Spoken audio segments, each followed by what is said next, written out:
In this video, I'm going to show you how to access live Asana data through the SSIS data access components. Begin by installing the SSIS driver for Asana through the SSIS installer. Choose the Asana driver during installation and follow the prompts to complete the process.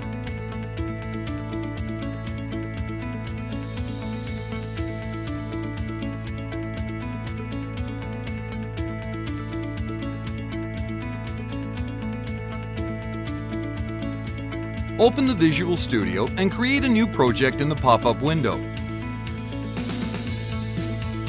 Locate the Integration Services project either manually or by using the search feature. Enter SSIS into the search field and select Integration Services Project. Enter the necessary project details, including the project name, location, and solution name. Decide whether to place the project in the same directory and create it. Navigate to the Data Flow tab within the project. Add a new SSIS task via New Connection.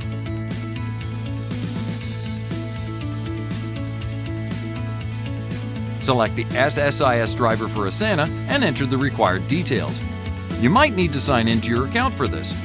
Confirm the creation of the task. In the Favorites section, you'll find the corresponding elements for Asana: destination, lookup, and source.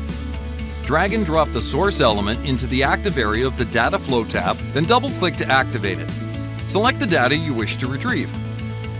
Select Other Destination where you want to send the details from the Asana source.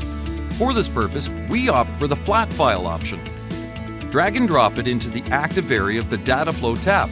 Connect the arrow from the Asana source to the Flat File destination and double-click to activate it. Configure the desired options and save your settings.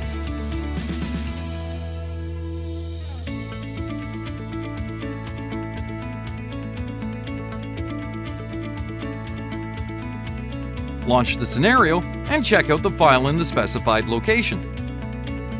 Devart SSIS data flow components for Asana allow you to integrate Asana tasks, projects, users, and other objects with other cloud applications and databases via SQL Server Integration Services, SSIS. Try a 30-day free trial now.